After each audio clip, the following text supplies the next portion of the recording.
Hello beautiful people, welcome to my channel SGCI Motivational Videos. భారతదేశంలోనే మొట్టమొదటి అతి పురాతనమైన ప్రసిద్ధిగాంచిన శివలింగం ఉన్న గుడి ఇదే. ఇక్కడున్న శివలింగం యొక్క చరిత్ర మరియు దీని విశిష్టత ఏంటో ఇప్పుడు మనం మాట్లాడుకుందాం. అరుదైనదే కాదు, అద్భుత కళా సంపద. గుడిమల్లం తిరుపతి జిల్లా ఏర్పేడు మండలంలోని ఒక మారుమూల గ్రామం. తిరుపతికి దాదాపు 25 కిలోమీటర్ల దూరంలో ఉండే ఈ గ్రామం చారిత్రక సంపదకు నిలయం. రోడ్డు సౌకర్యం కూడా అంతంత మాత్రంగానే ఉన్న గుడిమల్లంలో ఉన్న ఆలయం ఎంతో చరిత్రను ఇనుమడింపచేసుకుంది.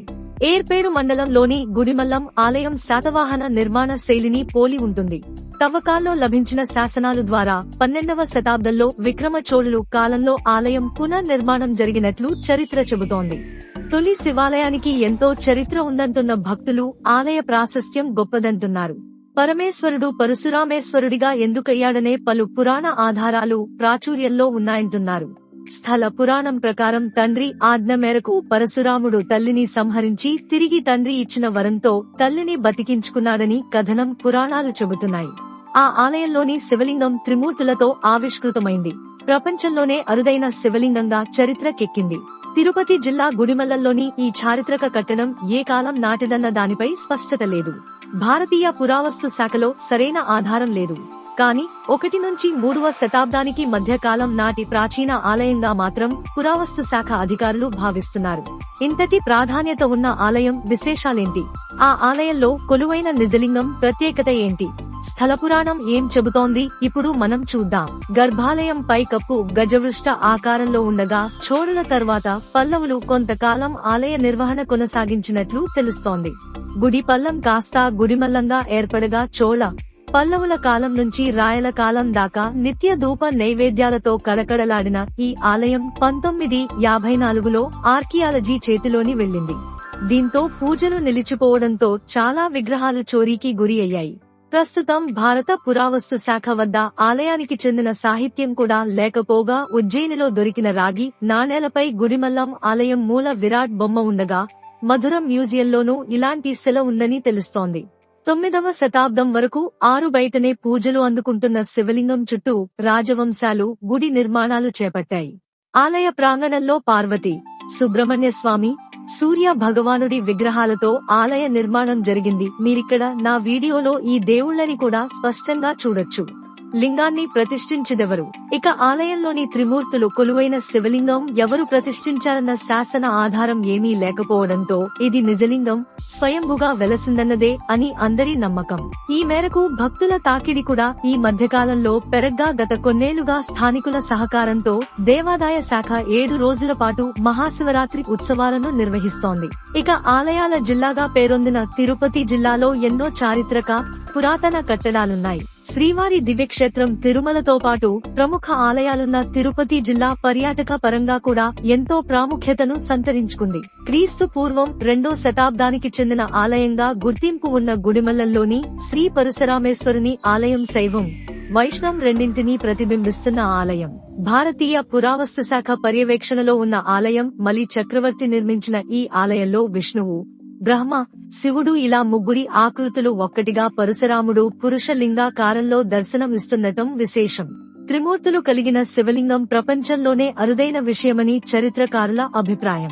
గొడ్డలి ధరించిన విష్ణువు ఆకృతిలోని శివలింగం నల్లరాతితో ప్రత్యేక శైలిలో చెక్కిన ఇక్కడి విగ్రహం విలువ చరిత్రకారుల అంచనా ప్రకారం కోట్ల రూపాయల్లోనే ఉంటుంది.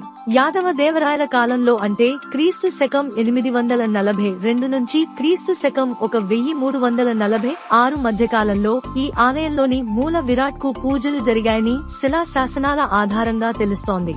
ఆ తర్వాత ఆలయ నిర్వహణ క్షీణించగా ఈ దేవాలయాన్ని జాతీయ స్మారక చిహ్నంగా ప్రకటించిన ఆర్కియాలజీ సర్వే ఆఫ్ ఇండియా ఆలయం చుట్టూ ఫెన్సింగ్ ఏర్పాటు చేసింది. పాప ప్రాయశ్చిత్యం కోసం గుడిమల్లంలోని దట్టమైన అటవీ ప్రాంతంలో తపస్సు చేసేందుకు వచ్చిన పరశురాముడు స్వయంభుగా వెలసిన శివలింగాన్ని పూజిస్తాడు. ఆ అడవిలో సరోవరాన్ని నిర్మించుకున్న పరశురాముడు అక్కడే తపస్సు చేశాడు.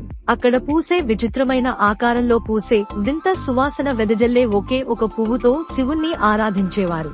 ఆ పువ్వును అడవి జంతువుల నుంచి కాపాడేందుకు చిత్రసేనుడు అనే యక్షకుడిని ఏర్పాటు చేసి ప్రతిరోజు జంతువును ఆహారంగా ఇచ్చేవాడని, ఒక రోజు పరశురాముడు రాకముందే ఆ పుష్పాన్ని స్వామివారికి సమర్పించి పూజించడంతో చిత్రసేనుడితో పరశురాముడు యుద్ధం చేశాడని పురాణ కథలు చెబుతున్నాయి. దాదాపు 14 ఏళ్లు పాటు యుద్ధం చేశాడని, యుద్ధం ముగియకపోవడంతో పరమశివుడు ప్రత్యక్షమై భక్తికి మెచ్చాడని పురాణాలు చెబుతున్నాయంటున్నారు ఆలయ అర్చకులు. 60 ఏళ్లకు ఒకసారి అసలేం జరుగుతుంది?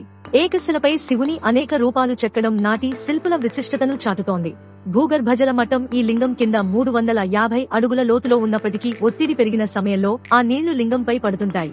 ఈ నిర్మాణం వెనుక అద్భుతమైన ఆర్కిటెక్చర్ పరిజ్ఞానం దాగి ఉంది. 2005 డిసెంబర్ 5న అలా నీళ్లు శివుడిని అభిషేకించాయి. తిరిగి 60 ఏళ్లకు అంటే 2065కు అలా వచ్చే వరదనీటితో ఈ ఆలయం నిండిపోతుందని భక్తుల నమ్మకం. శిల్ప చరిత్రలోనే అపురూపమైనదని అంతర్జాతీయ పురాతత్వవేత్తల రచనలు కూడా స్పష్టం చేస్తున్నాయి. ఇక ఆలయంలోని దొరికిన శాసనాల ద్వారా పరమేశ్వర ఆలయంగా గుర్తించిన చరిత్రకారులు శిల్ప చరిత్రలోనే అపురూపమైన శివలింగం ప్రాచీనమైనదిగా గుర్తించారు. పురావస్తు శాఖ పరిశోధన ప్రకారం క్రీస్తుపూర్వం 1వ శతాబ్దానికి చెందిన ఆలయంగా గుర్తించగా 1908 నాటికే బ్రిటిష్ ప్రభుత్వం ఈ ఆలయాన్ని గుర్తించింది. ఇక్కడి స్వామిని పరశురామేశ్వరుడు అని పిలుస్తారు మరియు ఈ లింగం త్రిమూర్తులను వర్ణిస్తుందని నమ్ముతారు. విగ్రహాన్ని తయారు చేసిన రాయి భూమి నుండి వచ్చినది కాదని కూడా నమ్ముతారు. ఇక్కడ 60 సంవత్సరాలకి ఒకసారి కాశీ నుంచి గంగ జలం వచ్చి ఆ లింగాన్ని అభిషేకిస్తాయి. ఇక ప్రాచుర్యంలో ఉన్న కథలు రెండుగా విచ్ఛిన్నమైన శివుడు ఆ ఇద్దరిలో ఏకమయ్యాడని చెబుతున్నాయి. దీంతో అక్కడి లింగం శివుడిగా, ఒక చేతిలో గొడ్డలితో మానవ రూపంలో ఉన్న పరశురాముడు విష్ణువుగా, అలాగే రాక్షస రూపంలో ఉన్న చిత్రసేనుడు బ్రహ్మగా అక్కడ కొలువై ఉన్నారనేది భక్తుల నమ్మకం. ఓకే బై బ్యూటిఫుల్ పీపుల్, ఈ వీడియో ఎలా ఉంది? అలాగే మీకింకేమైనా డౌట్స్ ఉంటే ఈ టెంపుల్ గురించి కింద కామెంట్స్ సెక్షన్ లో తెలియజేయండి. నేను మీ డౌట్స్ క్లారిఫై చేస్తాను. అలాగే మీకు కూడా ఇంకేమైనా ఇన్ఫర్మేషన్ తెలిస్తే ఈ టెంపుల్ గురించి అది కూడా కామెంట్స్ లో చెప్పండి.